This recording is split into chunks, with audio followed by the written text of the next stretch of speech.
At Interfaith Food Shuttle, our mission is simple. We feed our neighbors, we teach self-sufficiency, we grow healthy foods, and most importantly, by creating innovative approaches to end hunger. But it's not just about food alone. It's about empowering communities. It's about ensuring that communities have the resources that they need in order to create a sustainable model that fits them. It's about communities building on the resilience of what's available in their local community. And as we see here at the Food Shuttle, it's really community taking care of community. One of the most unique things about Interfaith Food Shuttle is our actual approach to hunger. The solutions are tailored for the community that we're working in, so therefore there aren't any ever planned outcomes.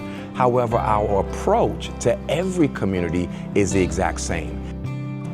So in our approach, we start by listening. We engage deeply in communities to build trust and understand their unique challenges and, more importantly, their unique strengths. From there, we're able to identify together what the barriers are to food access, to health, to resilience, to sustainability. And we also uncover assets in those opportunities because solutions already live within the communities that we are here to work with. And it's about ensuring that those resources are maximized for that particular community. And then we empower. We provide the tools, the knowledge, and the resources that allow communities to lead and implement their own strategies, their own solutions. And this is what working together with and how that feeling of empowerment and ownership takes place in a community that drives the impact. And we act on what we learned, side by side, by co-creating programs, co-creating solutions, co-creating the outcomes that they want to see in their communities, because we know that is what's going to drive long-term change, which takes us to our last approach, which is sustaining. By helping communities build systems that last, they are creating a self-sufficient model and an ecosystem that their community is depending on themselves, they are supporting themselves, and they are investing in themselves. And we have seen how this has played out over periods of time. There's not an overnight fix to any of this. And that's what makes Interfaith Food Shuttle so unique, is that we are willing to invest the time, the strength, the energy into our communities for the long-term return. And we see this in real life when we think about communities like Community Family Life Center with Reverend Richard Joyner.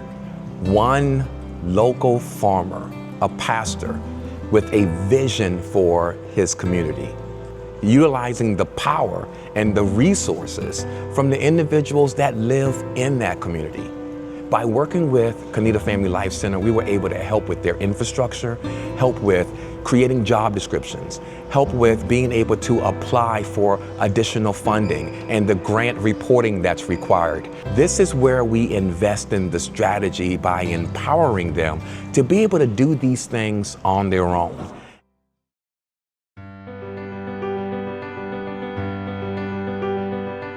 The foundation of Kanita was really based off that we had some challenges and that we had to look within ourselves to say, what are some of the answers that is here in this community? The poverty rate and the income was low, like most rural areas here. And there were some good friends that helped us to see that what you do have, you are rich in land. That's the answer to your fresh, affordable foods. And so, hey, we started growing. Was it tough? Yes, very tough. But we did it. We built something that was tough. We took ownership. And it's not just Richard Joyner's journey. It's the journey of the community. It's the journey of the eastern part of North Carolina. And now we're connected with the food shuttle. And so it's a very intimate journey, and it builds trust. The way that Kenita and the food shuttle works together is we're actually one of the biopark farmers where the food shuttle, they purchase produce boxes from us.